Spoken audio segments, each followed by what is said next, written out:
I'm Dr Manjir and welcome to Hidden Science. In recent years, the science of genetics has been turned upside down, and in this show we'll be looking at the implications of the new genetics to health, GMOs and more. My guests this week include Dr Mei-Wan Ho, who's the director of the Institute of Science and Society, the epigeneticist Charan Serdar, and Mark Abadi, who's a holistic psychologist.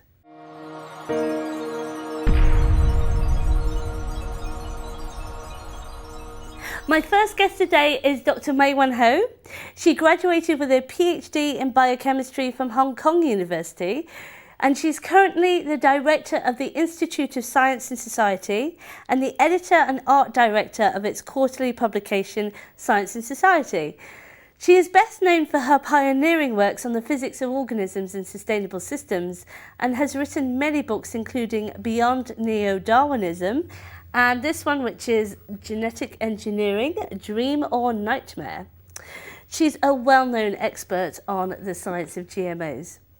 And she is also the recipient of the Prigogine Medal for 2014. Welcome to the show, Mei-Wan. Thank you very much. Now, a lot of people actually don't know that there's this change that's gone on in genetics at all. They're still thinking it's the sort of old science of genetics. Could you explain a bit of what the old science is, the sort of central dogma and that sort of aspect? Yeah, well, it used to be thought that our genes, or DNA, everybody knows now, determines all our characteristics. And in effect, that was what inspired genetic modification. So you have one gene, which is then copied and then into RNA, which is then translated into protein, and the proteins are supposed to determine all the traits.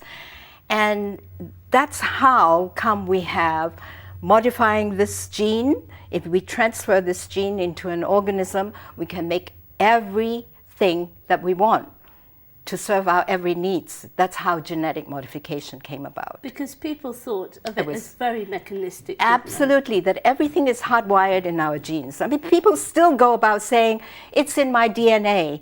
You know, they're all wrong. Because what's in your DNA doesn't hardly determine what you are at all.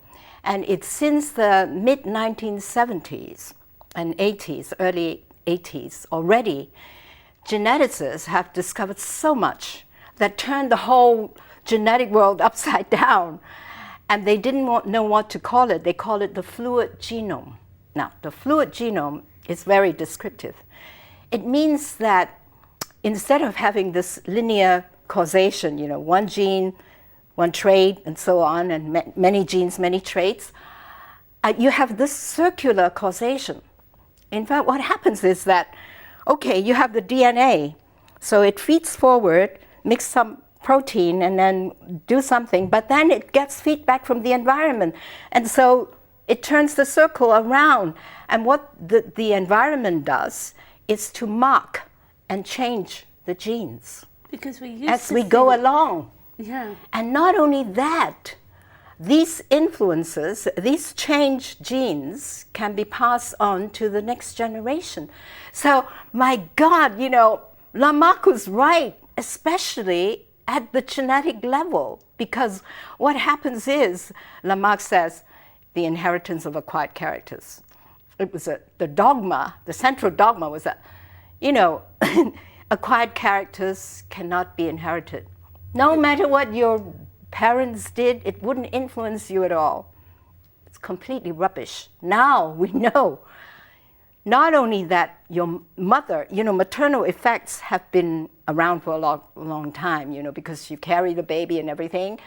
But now they find that the father, the genes of the father can be changed as a result of experience and also passed down to the next generation. This is incredible, you know. So this is absolutely huge, isn't it? Because we did think that everything that we are is just down to this molecule, and we inherit it at birth. We're just almost a total victim to what that fate. Is. Yes, it's very fate. fatalistic. And it happens, you know, as we're conceived. So it's almost like so it's like a lottery. Yes. Yeah. Oh, too bad, you're not successful because you got the bad genes. Exactly. So the survival of the fittest. Exactly. And if you're not the fittest, but actually this revolution is that what we do, our environment, how we interact with our environment, instead of the central dogma which said that flow just goes one way, it's actually this, as you said, this circular. It's a circular causation, and what's so important is that the way to see it is this. That in order to survive, because, look, life is basically unpredictable. You go out of the store and you don't know whom you're going to meet, what you're going to happen. I mean, that's why it's so exciting. But then what happens? Because we know that our genome cannot prepare us for everything. That's why it's got to be rewritten in the light of our experience. So in a way, our genome is like a continuous narrative. There is a kind of a genetic memory that goes back from the experience to our genome that prepares us for the next stage in life, for better or for worse. Of course, if we come into bad environment, we get a lot of poisons or pollution, that also affects our genes. But if we get a lot of good things, good food, good influences, that also comes in. There is no determinism, no genetic determinism anywhere. And this kind of feedback is what I call natural genetic modification. It is negotiated by the organism as a whole in relation to the environment. It's very precise, predictable, it doesn't damage the genome. Now, we can touch briefly on artificial genetic modification. Artificial genetic modification that is done is just the opposite. And it seems that it's very crude. Yes, if we've not understood until the recent exactly. years, yet genetic modification artificially is what we've been doing for quite a few number of years. It's completely crude. It's completely unpredictable and uncontrollable. It's done in the laboratory. And so in a way, you see, the geneticists haven't learned the language of the genes that choreographs this whole molecular dance of life that is completely necessary for survival. So they use very crude means to force the body to express certain genes. And you can see the damage, what it ends up scrambling up the genome, making all kinds of problems, and then these GMOs are not stable as well, you see. So this is why it's inherently hazardous, because it interferes with the natural process. But it just seems that there's so much more that we need to understand. If all these surprises are really, and not coming from woo-woo scientists from outside of academia, that it's actually coming from within academics themselves that are saying this is a revolution. It is. It's extremely exciting. I think the new genetics is absolutely enchanting. And I have to say that I left genetics and went into the physics of organisms because I knew that genetics as it was taught, was nowhere near the answer to the question of what is life. But now, having come back to it via the physics of organisms and the new genetics, I think the two can now be married together very, very nicely. So what does this mean for neo-Darwinism and concepts like the selfish gene? Because if you're actually passing on these modifications, a lot of people from within orthodox sciences, as well as saying the selfish gene idea, can't really hold up. I mean, what do you think it means? Well, Richard Dawkins of the selfish gene fame, all these people, no matter how much you tell them about the new genetics, they ignore it. They refuse to face it. So they still go around with the same story that you're subject to your genes, and that the organism is the way the genes get to reproduce themselves. That's why the selfish gene idea, which is completely utter rubbish, because the organism is the whole, is what determines which genes are switched on where, for how long, and which genes are marked which genes are actually changed.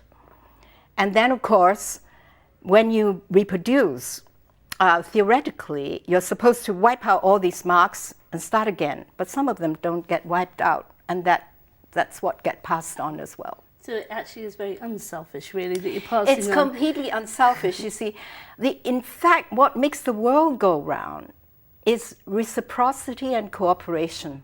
Rather than competition. Absolutely. Well, competition has now fallen to pieces, which is why we're having this financial crisis. We're having global warming crisis because everybody is too selfish to look at, you know, what are you doing to the environment or doing to other people. So long as we don't solve these problems, so long as we don't learn the lesson of reciprocity and cooperation, we're not going to survive. But it's interesting you bring that up because, of course, people look to science to say, well, that's what genes tell us, survival of the fittest. But actually, it's not really like that. So we need to actually change society's view because they're justifying. You know what I think? Competition. I think it's a class conspiracy. You see, people who are in the upper classes, they have very good privileges. They like to think, well, that's where we are because we deserve it. We won the race and we got good genes, you see. Of course, Darwin himself was a member of the upper classes, so that actually suited him to put that story forward, I suppose. That's true. So, yeah, this is just fascinating subject, but we've got to take a break now. So do join us after the break and we'll continue exploring the new genetics.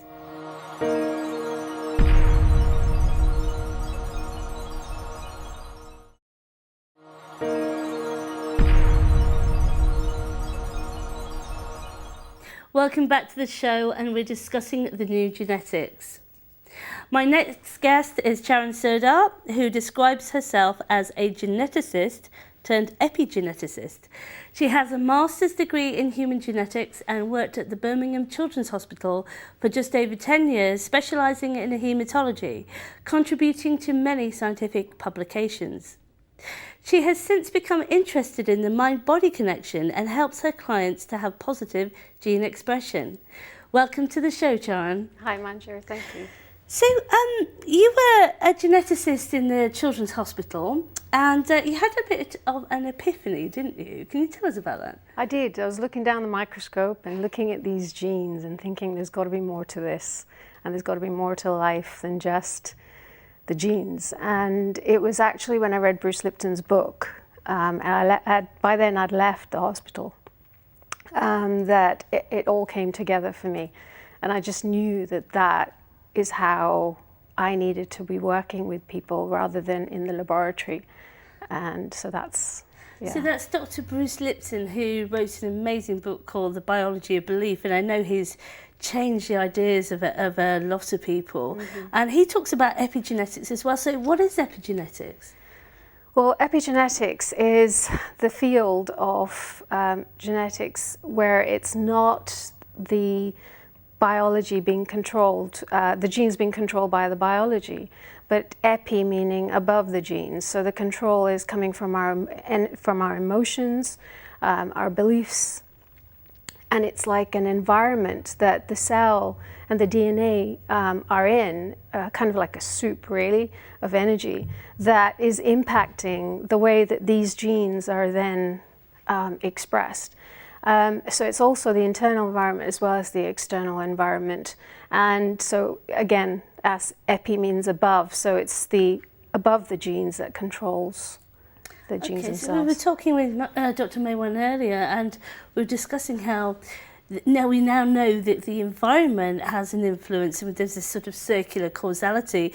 But you're going further than that, aren't you? Because you're talking about the emotions. And I know Dr. Bruce Lipton discusses the perception of the environment and how that influences the genome. I mean, do you agree with that? Yes, I do, because when we have a certain perception of our environment, whether it's fear or love, say for example, the opposites, what happens is it impacts the way that we think, we feel, and so also then what emotions we experience.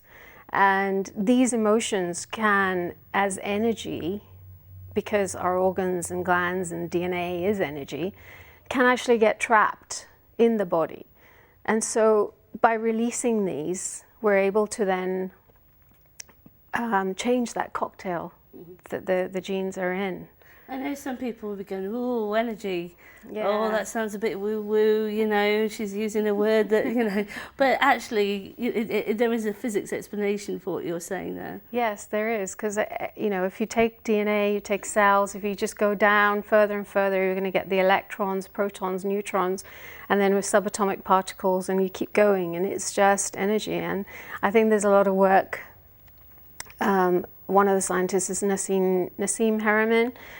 He's also shown, you know, that it's all energy, and so even our emotions are energy. And yes, it is seen as woo-woo as a lot of people, but people can go and see that for themselves for the research that's out there. Just even E equals MC squared, so there's quite a lot towards that. So it's interesting because your emotions then are influencing your genome.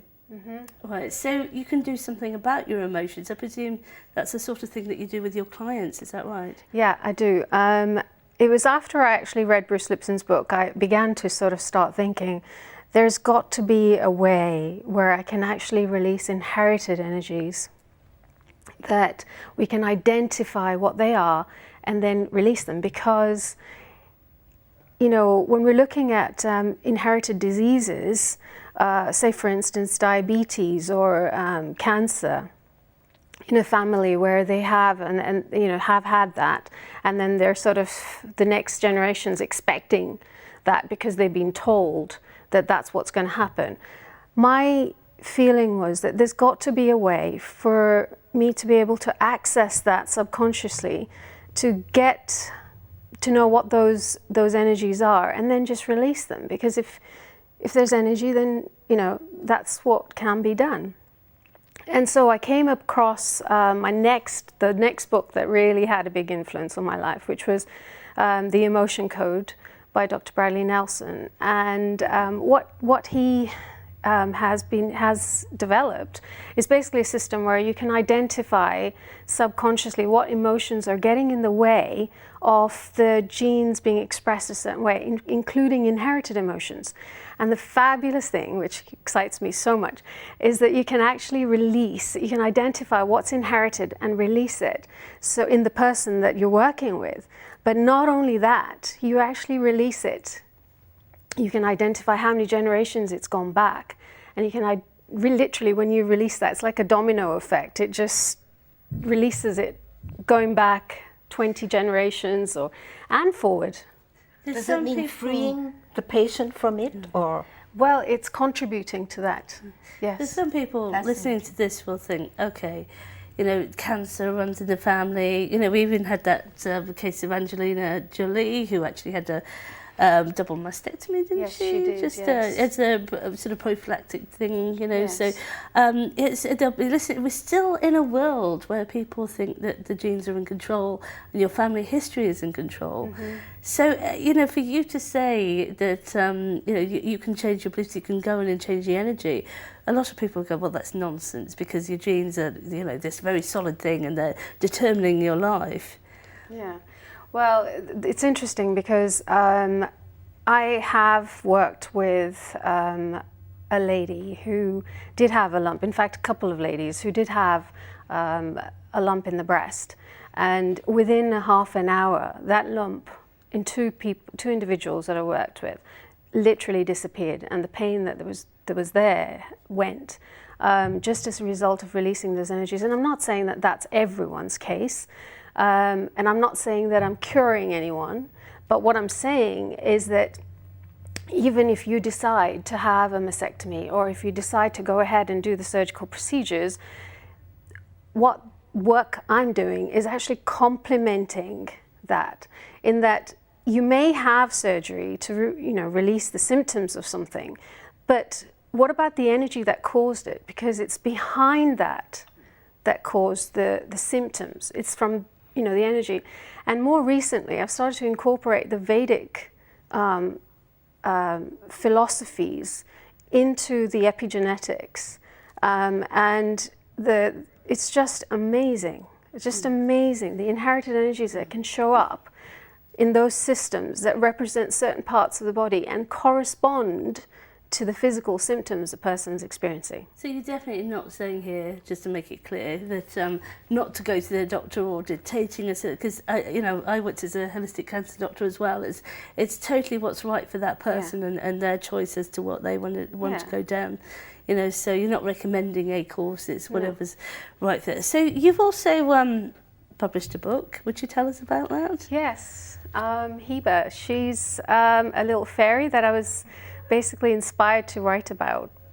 It's a little book, but for me the information in there is big, because it's taking principles of spirituality, explaining how we're all one and connected on the planet, and taking that into a story and explaining it to children. And my hope was that the parents would also then get it too, because they'd be reading it to the children. Because it is absolutely, whilst in childhood, that a lot of the subconscious beliefs that you're talking about, they get later. Doesn't Bruce Lipton talk about it's under the age of 7? A lot of psychologists discuss that.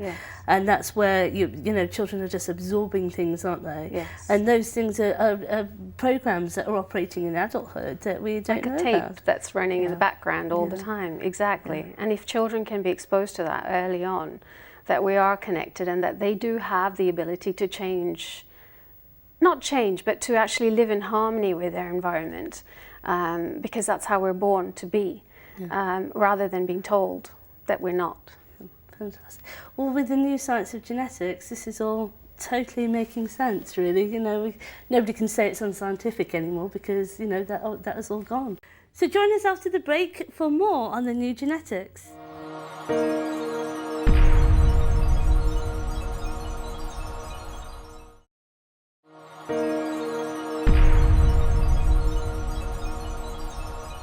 Welcome back.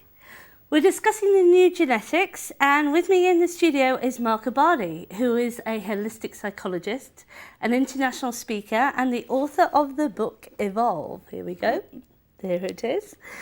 Mark teaches around the world on a wide range of subjects to do with health and well-being, including the science of energy medicine and his own therapy, which is psychopressure. Welcome to the show, Mark. Thank you. It's a pleasure to be here. Fantastic. Now, I was speaking with Maywan a bit earlier about the fact that epigenetic or modulations to the genome actually get passed down and inherited. Yeah.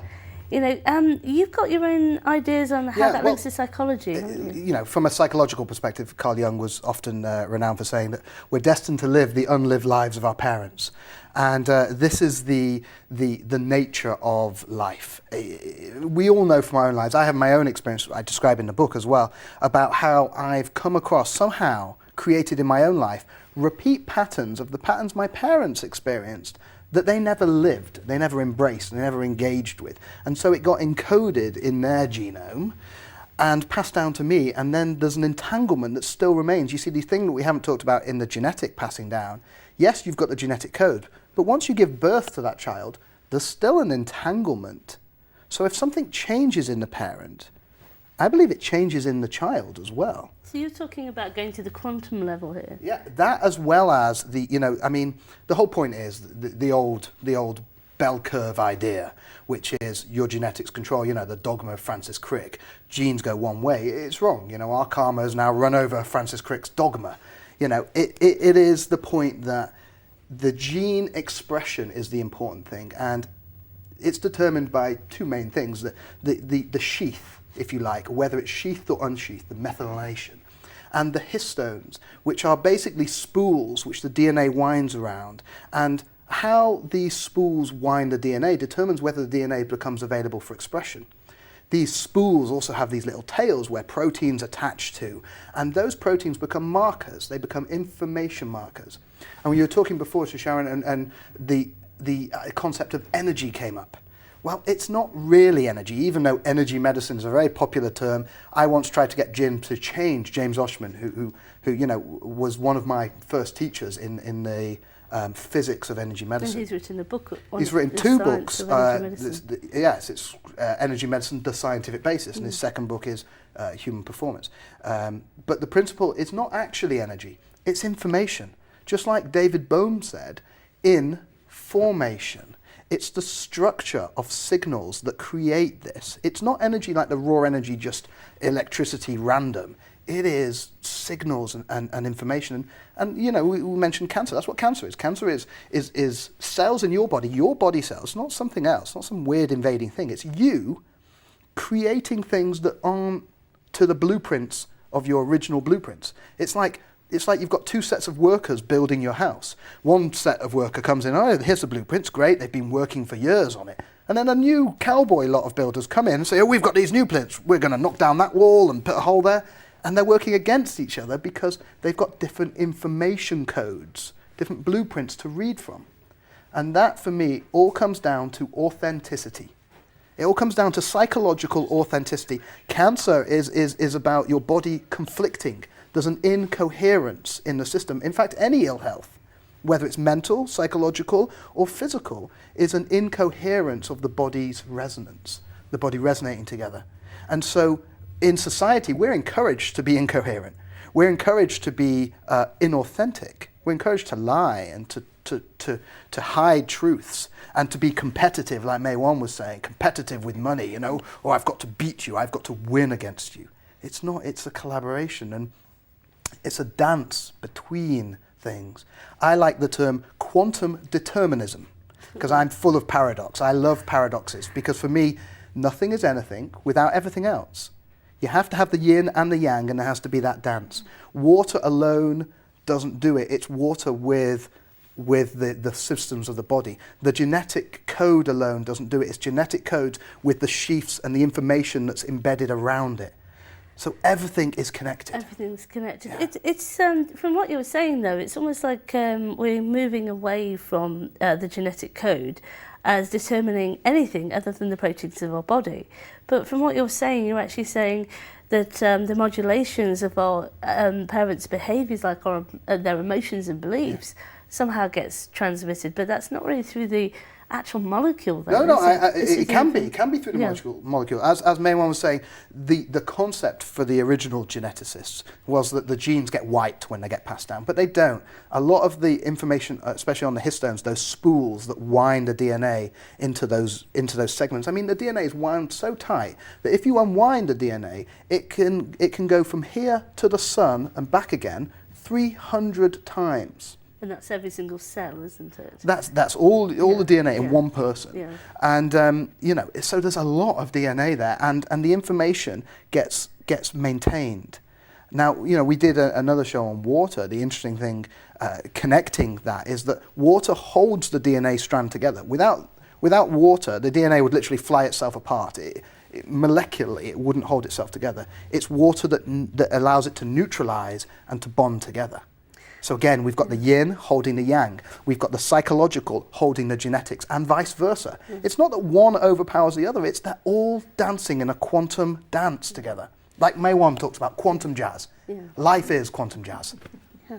I just wanted to go to a little bit aside to, you know, this is a really, really big topic, I know, but the Human Genome Project. Yeah. Because that was a big surprise to people, wasn't it, when we got the results? That we're not that much different to an earthworm. We're getting back to the worms. May Wan's rainbow worms. We're all rainbow worms. So what was the big surprise? Well, the big surprise is they were expecting this complexity in the actual structure of the genes, and they're not understanding that the genes can express themselves in millions of different ways. Each pair of genomes, each section can be expressed in different ways, can unfold in different ways. And the unfolding, I mean, Bruce Lipton talks about that unfolding, you know, often. I think there's 30,000 different ways that each base pair of DNA can be unfolded. Because we expected, didn't we, because we thought, well, human beings are so big and clever, that if a worm, you know, a typical worm has about, I don't know, 15,000, 25,000, that we'd have at least 100,000. Or a million. Because, you know, but people are still in this idea, aren't they, that the genes make us who we are. So we're expecting to have all this enormity. And what was the final figure? Wasn't it 20,000. 24,000, wasn't it? Something like that. So a rice plant has 60,000 genes, some rice plants? I think many things have more genes, you know, and also that the fact that they can't actually identify all the genes that's supposed to predispose us to diseases or make us intelligent or whatever. So we really have to get back to what you're saying, is that we've got to look at a bigger picture. We've got to look at total systems, we've got to look at the sort of quantum systems. And you know, this is what science has lost. In the last 100 years, and I'll tell you exactly why science has lost it. Science has lost it because the pharmaceutical industry, the chemical industry, wanted to control the system. They wanted to sell a chemical marker.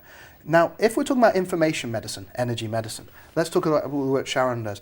If we talk about being able to input a signal and change the coding of that system that's going astray in the body. Let's say the cancer builders are there building away. They think they're doing a good job. They don't know they're malfunctioning. They're working their guts out to really, they're like Polish workers, really good workers, you know. And so they're really putting their heart and soul into building what they're building. It's in conflict with your design. Now imagine if we could talk the language to them. Imagine if we could send a signal into them. And this is the future of medicine. It's Star Trek medicine. We'll send a signal in because we'll understand that there's an integrated nature of communication. We'll send a signal in probably through the collagen fibers, the connective tissue of the body, which goes into every single cell of the body, right down through the microtubules into the DNA. So there's that connection. We'll send a signal in saying, hey guys, you're doing a great job, thanks very much. Could you just work to these plans instead? And then instead of them building something that's in conflict with you, it'll build in resonance with you. So we're going away from this very reductionist, separate type of view of the world into this subtler, more sophisticated view where we're using information, really. Yeah. The so problem with we'll that... have some more on this after the break, so join us again.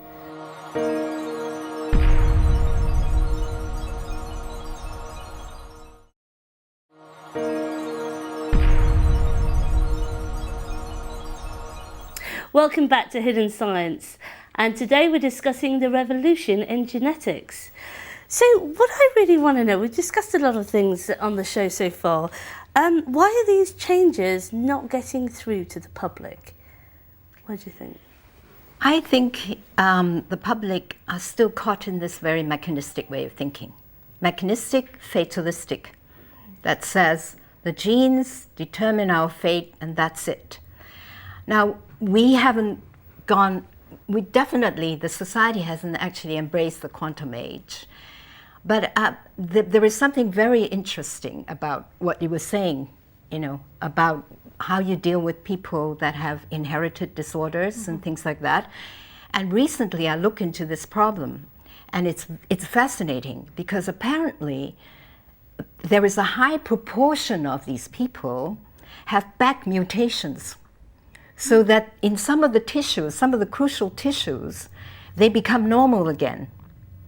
And apparently I didn't know it before because I thought, if really the environment it's so crucial, this must be happening. And I was right, there was a high proportion, and up to 80%, which is why some people have very mild symptoms. And I was wondering if your psychotherapy in connection with this might improve the rate. There was those studies by John Cairns, weren't there, in Nature? Yes, where he took those bacteria, and it was seen as heresy. Absolutely. Because he was showing that E. coli bacteria who were put in an environment where they only had a certain type of food to eat, and they didn't have the gene, they didn't have the protein to actually break that down, the enzyme. They actually specifically mutated their own genome, having seen the environment, and actually were able to produce that protein, produce that enzyme, and then eat the food around them, to their absolute surprise. And this was seen as heresy because, of course, we're supposed to be subjected to random mutations. But this would suggest, Sharon, that we're actually able to specifically mutate our own genome according to the environment. I think it's what you said, Mark, about, you know, how when we come to that resonance, it's that signal that just comes from the environment, and it's like poof. You know, I know it sounds crazy to say poof, but really that's how it is. It moves through. But it's been accepted for a long time that stress is very bad for you. You know, that as a matter of fact, stress and cancer are very related. And so psychogenetics has been around for a very, very long time. But I still think that these people, geneticists, haven't taken it seriously. And what I would love to explore further is whether something like directed mutations could, you know, in effect, mend your own genetic defects, you see, as well as, you know, release your inherited bad energies. You see, you know, look, you asked the question, why isn't it more mainstream? I'm a psychologist, so I look at people, I look at cultures, I look at things. I'm a bit more conspiracy than that. The reason it's not mainstream is because the powers that be, they're the people who are in charge of the pharmaceutical industry, basically. They don't want information medicine to be mainstream because you can't patent a code. Once the signals are identified, once the language of communication is identified, all medicine is trashed. All biological medicine generally is trashed. Because you've got a headache, don't take a paracetamol, here you go, bzz, done. You reorganize your body system with information. Now, the pharmaceutical industry, imagine it. Are they going to fund something that's going to destroy their own business? They're a business. They should not be funding the research. The research should be independently funded by governments that don't have an investment in selling drugs. And they're not at the moment. So do you think that's why we still, you know, I don't watch the news very often, but they're still putting these headlines. They have found the gene for this. They've found the gene. And, you know, this is what, when I was going to med school, there was a lot of promise to boring. Say they were going to, you know, it all up. Don't you think but when the mainstream boring. Scientists know that this is not the paradigm anymore, why are we still saying this to the public? Because they want the funding, they get the funding. You know, I mean, look, there's so many times. I mean, take one of my heroes, Robert Becker. You know, the Body Electric.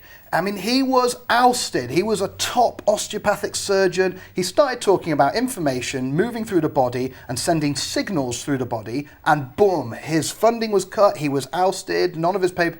It was a disgraceful thing. They basically shut down. They shut him down, just like Ben Venisti. They shut them down. And in fact, it was the other scientists that was getting at him. You know, in this case. But where were they paid from there? Yeah. I mean, I'm not saying that everyone's... It's not just the profit motif, though. Yeah. I don't think so. I know that accounts for a lot of it.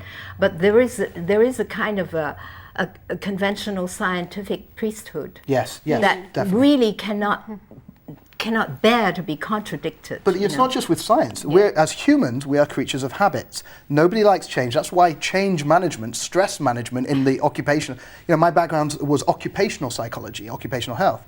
Stress management and change management is the biggest field in business because nobody likes change. Because if you change, somewhere in your structure has to redesign itself. The environment goes back into the genes and it redesigns your genes, and that's kind of painful and it takes energy. And people don't want to expend energy, they just want to get on and be safe and narrow. Exactly. So what do you think is the future of the neo-Darwinists? Maybe when you've written a book about this. Oh, I think, you know, we will get out of it. I think that neo-Darwinism is very related to the neoliberalism of economics.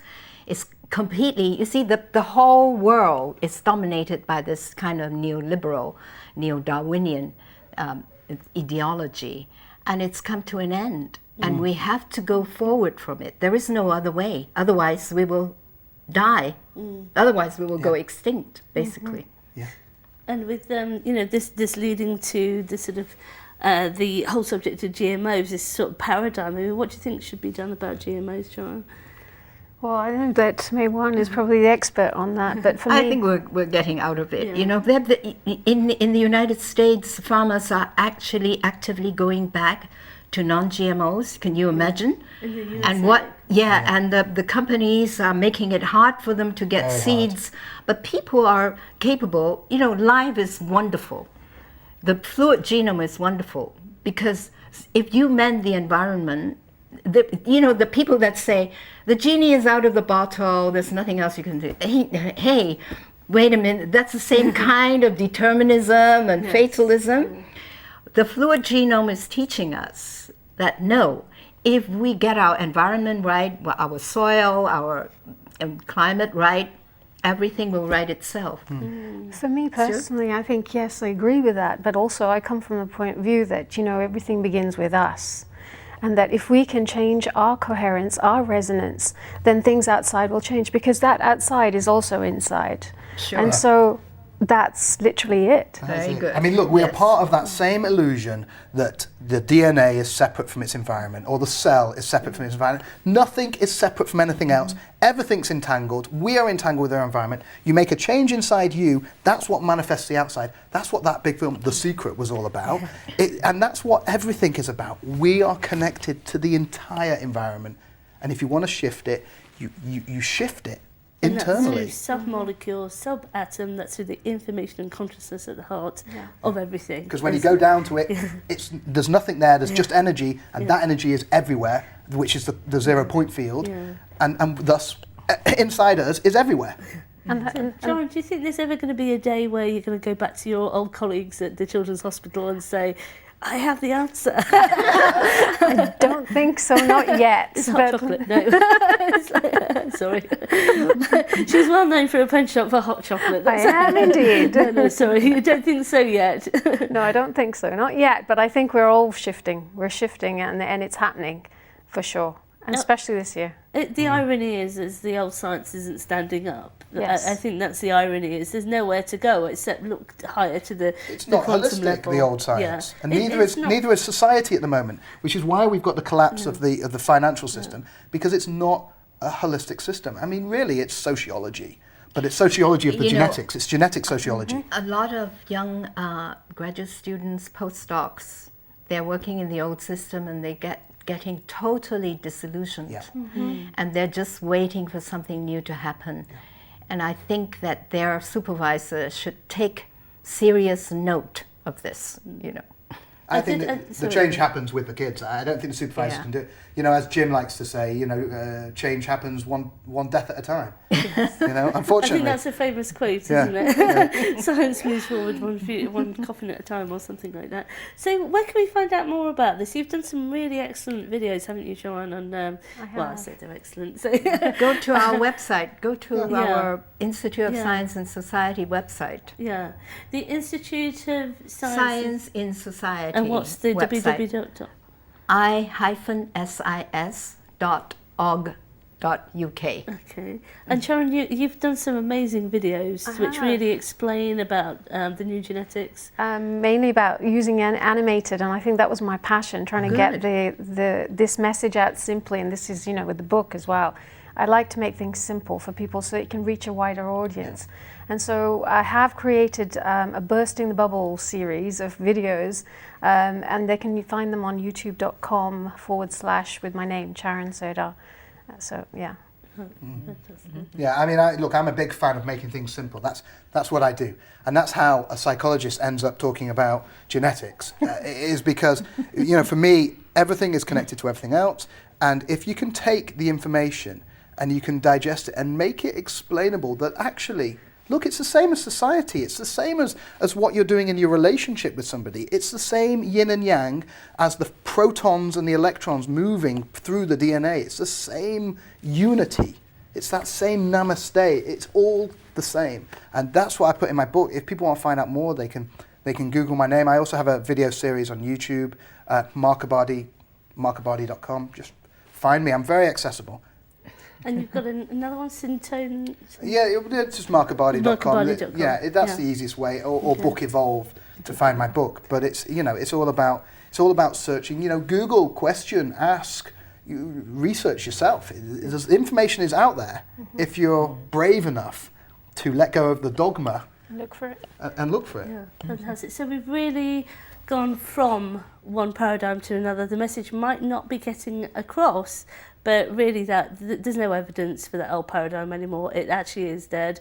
We've moved into a new era, so we're moving into these higher levels. Thank you so much for joining us. It's just been amazing. Gosh. So thank you so much, and thank you for joining us on Hidden Science. And do join us again next time, and we'll have some more science from the cutting edge. Goodbye.